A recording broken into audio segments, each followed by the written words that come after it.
She found out the same day she came back, found out and said nothing. For almost 3 years after that, she lived beside the person who had done this to her youngest, and never said a word to anyone, not to the police, not to relatives, not to acquaintances.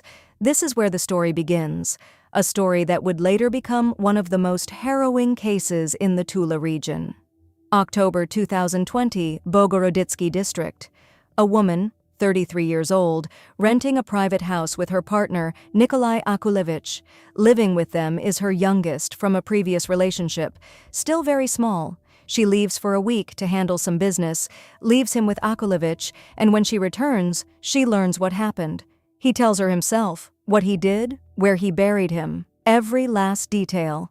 You'd think there would be some kind of reaction, a call to the police, screaming, hysteria, fleeing from that house, something, anything a normal person would do in that situation, but none of that happens. She listens and stays, doesn't leave, doesn't report it, continues living with this person, sleeping under the same roof, eating at the same table, lying to everyone she knows. She told people her youngest was at his grandmother's, went to visit, he'll be back soon. No one asks questions. A small human being simply vanished from his own life, and the world didn't notice. Not the neighbors, not the relatives. 3 years of complete silence, until 2023 when everything comes out. Akulevich is detained. He shows them the location himself. He's sentenced to 17 years in a maximum security facility. And her? She goes through the case as a victim. Not as the accused, not as an accomplice, as a victim. But to understand how something like this is even possible, we need to go back to that October and walk through this story from the very beginning. Summer 2020. A few months before it all happened, they moved to Bogorodidsky district. Her, Akulevich, and her youngest, still very small. They rent a private house on the outskirts, away from prying eyes. He's registered in the Tver region, she's registered in the Moscow region. To the locals, they're nobody. Newcomers with no roots, no connections, no history in these parts. People no one knows and no one cares about. The youngest isn't enrolled in kindergarten. No institution in the district knows he exists. He's not on any list, not in any registry. There's a house. There are 2 adults, but the one living with them, officially, doesn't exist. Later, when everything comes to light, the investigative committee will forward materials for a review of child protective services in the Moscow region, where the family had lived before, where he was still registered. But that will be 3 years later. For now, no one is checking anything, no one is calling, no one is visiting.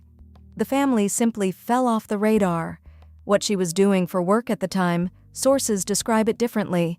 According to the Telegram channel MASH, she was providing paid intimate services.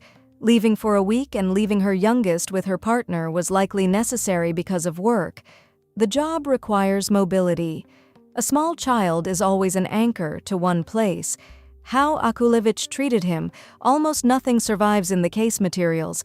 All that's known is that he wasn't his father, wasn't his guardian, just the mother's partner. A stranger in a stranger's house. Perfect conditions for someone to disappear. October 2020. She leaves for work. The youngest stays alone with Akulevich in the house they're renting. A week is a lot of time. A lot of time alone with a man who was neither a father nor even a relative. Several days pass. What exactly happened between them during those days is known only from Akulevich's own testimony, given 3 years later. According to him, the little one was fussy, disobedient, behaving the way children that age behave, demanding attention, crying. At some point during the night between October 19th and 20th, Akulevich snapped. The investigation established no fewer than 4 blows with his hand. A grown man, 28 years old, striking someone who couldn't defend himself or run away. After that, it was over. Right there. According to Akulevich, he didn't immediately understand what had happened. He struck him and went to sleep, as if nothing special had occurred. He woke up during the night, walked over. He was no longer showing signs of life, lying motionless. It was clear that help was no longer needed. What happened next, he recounted during interrogation 3 years later. But that night, What lay before him was what remained after his outburst. He had to make a decision. Quickly, while there was still time. He didn't call an ambulance, didn't call the police. According to him, he was scared. Scared of having to explain, scared of the consequences. He wasn't the father, wasn't the guardian, just a partner who had been left with someone else's small child and had brought things to this end. There was no panic, there was a decision. He wrapped him in a blanket, the same one that had probably been lying on the couch or the bed, put him in the car, drove outside the village to a forest strip, away from roads and random eyes. There, he dug a hole and buried what remained, returned home as if nothing had happened, cleaned up the evidence, everything that could point to what had occurred, and waited. In a few days, she would return. Walk into the house, look around, ask where her youngest was. He would have to answer. He would have to look her in the eyes and say something. What exactly he planned to say is unknown. Maybe he was counting on lying, hoping she would believe him. Maybe he knew the truth would come out eventually and was preparing for that conversation. Sources differ. Some say he confessed immediately, the moment she crossed the threshold. Others say he first tried to explain it as an accident, said the child had choked on vomit, that there was nothing he could do. But on one thing, the accounts agree. She found out. Sooner or later, she learned the truth. Learned that her youngest was gone. Learned who did it and why. For 3 years, she would wake up beside him and stay silent. The question that haunts, why? She's standing in the house. Before her is a man who has just told her what he did to her child. This isn't shock. This isn't denial of reality. This isn't dissociation, when the psyche shuts down and a person simply can't process what's happening, because after this, she will act consciously, lie to acquaintances, invent a cover story, move with him to a new place, build a shared life, live some kind of life, if that word is even applicable to the life she led. Later, when the case breaks open, the head of the investigative committee for the Tula region, Vladimir Usov, will say it directly. She did nothing, but she doesn't fall under the concealment statute. No elements of a crime were found in her actions. Legally, she's not guilty. Usov will call her behavior immoral. But immorality isn't a criminal statute. You don't go to prison for immorality. But that's not the main question yet. The main question is, what kept her beside the man who did this? What made her stay silent day after day, month after month, year after year? The first theory that comes to mind, fear. At trial, she stated that Akulevich used alcohol and mind-altering substances, that he constantly harmed her physically. The prosecutor used this argument to keep him in custody until sentencing. House arrest would be too dangerous for someone with that history. A person like that shouldn't be free while the trial is ongoing. A familiar picture emerges. The aggressor, the tyrant, a man who drinks and inflicts harm. Beside him, a woman who fears for her life. A classic story of domestic abuse that we've heard hundreds of times in other cases. Maybe she stayed silent because he threatened her. Maybe she knew if she spoke, he would bury her too. Maybe she woke up every day thinking today could be her last if she told anyone. At first glance, it's logical. It explains everything. Fear paralyzes. Fear forces silence. Fear keeps you beside your abuser even when every cell in your body screams, run. But there's a problem. 3 years is a long time. It's not a week, not a month. Over 3 years she could have left, could have called anonymously, could have written a note and dropped it anywhere, could have told someone she knew, even with a hint. Over 3 years, dozens of opportunities arose that didn't require direct confrontation. None of that happened. Not a single attempt. According to sources, at some point she left Akulevich herself. Left him. Started a new life. Found herself at a distance, in safety. And even then, she didn't report it. Didn't call. Didn't write. Why, once out of his reach, did she continue to stay silent? The fear theory starts to crack. After that night in October 2020, their life continued as if nothing had happened. The lie became routine. No one doubted, no one checked, no one called the grandmother to ask how the little one was doing. He simply disappeared from conversations, and everyone accepted it as normal. From summer 2020 to fall 2022, they lived in Bogoroditsky district, 2 years in the same place where it all happened, within the same walls, passing the same forest strip where he lay in the ground. Then they moved. She moved with him voluntarily, wasn't running from him, left alongside him, made joint plans, searched for new housing, continued the relationship as if nothing stood between them.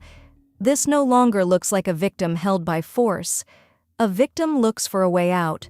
A victim sends signals. A victim at least tries to escape. Unsuccessfully, perhaps, timidly, perhaps, but tries. She didn't try, not once in 3 years. Active lying, moves, shared household, all of it requires participation. All of it requires choice. Every day, all over again. If not fear, then what? Why did no one look for him? A small child disappeared, and the system didn't notice. The answer is simple and terrifying at the same time. Before the move, he had lived with his mother in other regions, probably registered there. But when they left, the connection broke. No one tracked where the family went. No one checked on him. The system simply lost sight of him. How the Child Services review ended was never publicly reported. Maybe someone was held accountable, maybe not. We don't know. But the fact remains, he fell out of every list, every database, every field of vision, became invisible long before he ended up in the ground. For the state, he essentially didn't exist. And if he didn't exist, there was no one to look for. But this explains why no one searched. It doesn't explain the main thing, why she stayed silent. Maybe she knew beforehand? This theory was also raised. Dark, unpleasant, but in its own way logical. Maybe her youngest was in the way. Maybe her silence wasn't fear. It was relief. Maybe somewhere inside she was even grateful that the problem had solved itself. A theory of complicity would explain everything. Why she didn't scream. Why she didn't leave. Why she continued living as if nothing had happened. Then her behavior becomes understandable, monstrous but understandable. The investigation examined this theory, checked everything that could be checked, looked for evidence of conspiracy, prior agreement, any involvement in planning. The conclusion: no elements of a crime were found in her actions. Complicity requires active participation, planning, assistance, involvement, and concealment. You need evidence that a person knew in advance and aided. She was passive, silent, didn't interfere but didn't help either. At least the investigation found no evidence to the contrary, because these are different things. Inaction and complicity are not the same. The complicity theory fell apart. No evidence. But if not fear and not complicity, then what? A third theory remains. Maybe he was holding something over her. Akulevich could have threatened, "If you talk, I'll take you down too. I'll say you knew, that you were an accomplice. Who will they believe, you or me? You're the mother who left him with me. You'll be the first one they question." Or another angle, "I have dirt on you, your work, clients, photos, messages. You want everyone to find out?" Given what she did for a living, there could have been leverage, reputation, connections, threats of exposure. In that world, such things carry weight, especially for someone already in such a vulnerable position. The blackmail theory looks plausible. She's trapped, wants to leave but can't, wants to tell but fears the consequences, fears that she herself will be blamed, fears that her life will be completely destroyed, and stays silent day after day. Except 3 years. If blackmail held her, why did she still stay silent after the breakup? Why, starting a new life, didn't she free herself from the old secret? This theory also doesn't fully hold, and the timeline says nothing. If you lay everything out by dates, the picture becomes even stranger. From October 2020 to fall 2022, living with Akulevich in Bogoroditsky district, 2 years in the same place where it all happened. Fall 2022, they break up. She made the decision herself, met another man, started building something new. End of 2022. She gives birth now to someone else's child. A new family, new relationship, a new chapter. Seemingly a clean slate. And all this time, silence. Even when Akulovich is no longer beside her, no longer controlling her, can't threaten her, she's free, she's safe, she's started a new life, and still, silence. 2.5 years pass. She's living her new life, new man, newborn in her arms, and her youngest is still in the ground, in that same forest strip. None of the theories explain the silence after the breakup, which means there was something else. The case broke open by accident, not thanks to the system, not thanks to child services, not thanks to the police, thanks to a completely unrelated person who happened to be in the right place at the right time. Somewhere in the Moscow region lives a woman. She has a conflict with her ex-husband. The details are unknown, but apparently it's serious. At some point, she decides to gather dirt on him, looking for leverage, looking for information, looking for people. For this, she starts talking to those who work in the paid intimate services industry, gains trust, talks, listens to stories that are usually never told to outsiders. In one of these conversations, she hears something strange. There's one woman. Her partner did that to her youngest and buried him, and she kept living with him. A story that for 3 years never left a narrow circle. Someone knew, someone heard, someone passed it along in whispers, like a horrifying rumor. But no one, not a single person in 3 years, went to the police. No one thought it necessary to report. This woman reported. She went to the police, brought screenshots from messages, told them everything she had learned, gave the investigation a starting point. Law enforcement began checking, tracked down the mother, tracked down Akulovich, started unraveling the chain. According to other reports, in parallel, in Moscow, the mother had some legal problems. During one interrogation, already for a different case, she confessed herself. Yes, there was a child, and he was buried, and she knew. Information from 2 sources converged at a single point. April 6, 2023. The wheels of justice finally begin to turn. April 6, 2023. Nikolai Akulovich is detained. According to some reports, after receiving operational information from that woman in the Moscow region. According to others, he couldn't handle the pressure himself and turned himself in. Sources differ, and there's no clear picture. But what happened next is known for certain. During interrogation, he gave a full confession. In detail, he recounted what happened that night in October 2020, how he snapped, how he discovered the child was no longer breathing, how he wrapped him and drove away. Then he showed them the location. The investigative team went where he indicated. In the forest strip, under a layer of earth after nearly 3 years, they found what they were looking for. What remained of the small human being who had disappeared in October 2020. The case was reclassified. Initially, it was filed under the statute for causing grievous bodily harm resulting in a fatality. After the discovery, reclassified to a more severe charge. Now the sanctions included sentences up to life imprisonment. Akulovich was kept in custody. Through his lawyer, he demanded house arrest, said he wasn't dangerous, was ready to cooperate with the investigation. He was denied, and the mother? She was also interrogated. Her procedural status was determined. Victim.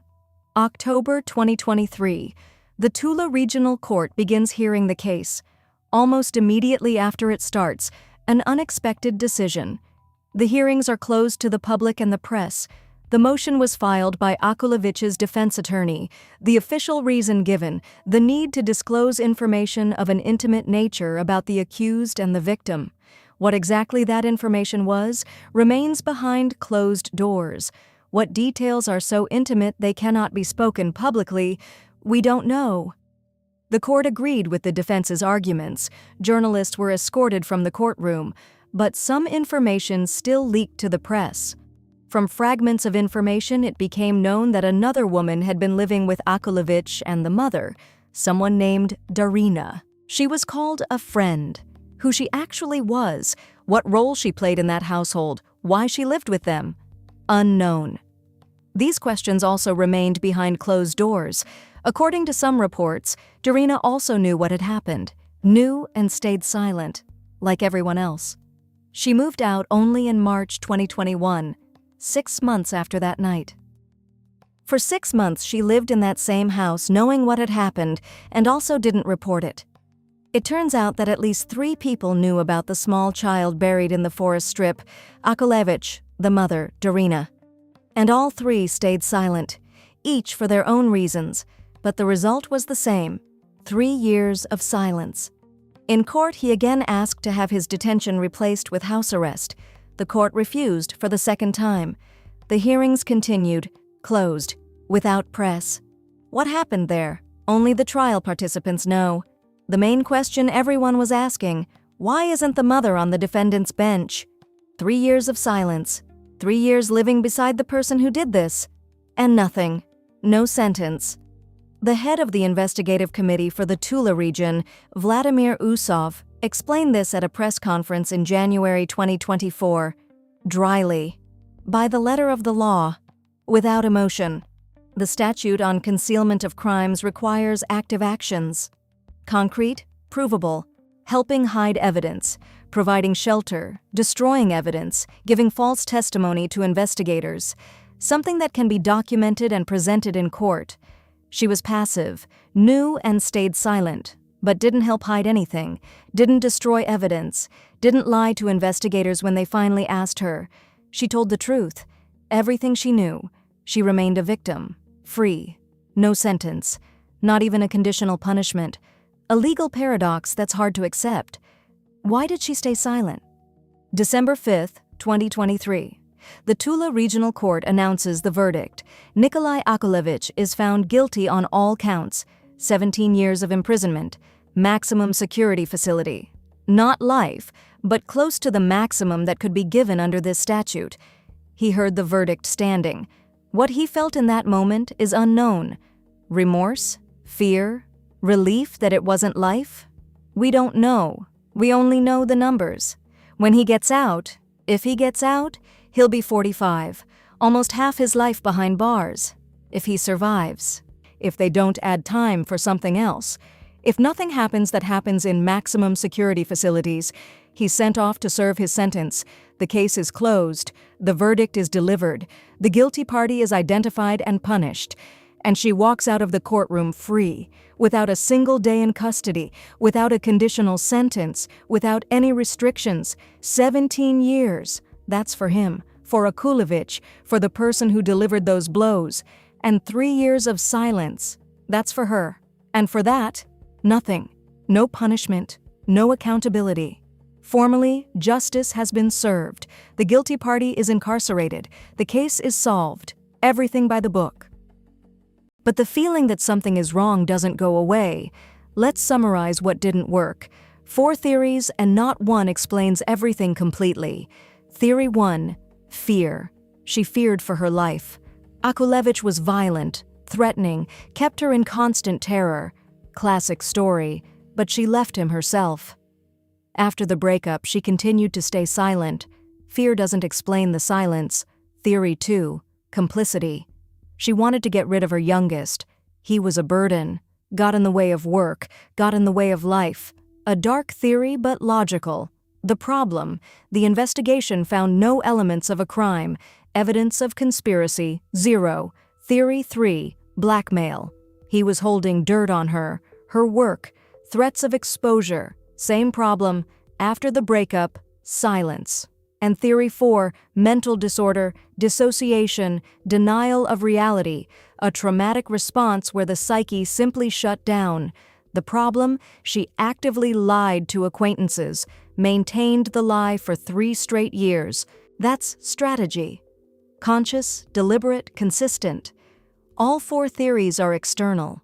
All 4 looked for the cause outside her, something that forced her, someone who held her. But what if the cause is internal? In the case materials, there's a theory, not an official accusation, not a point in the verdict.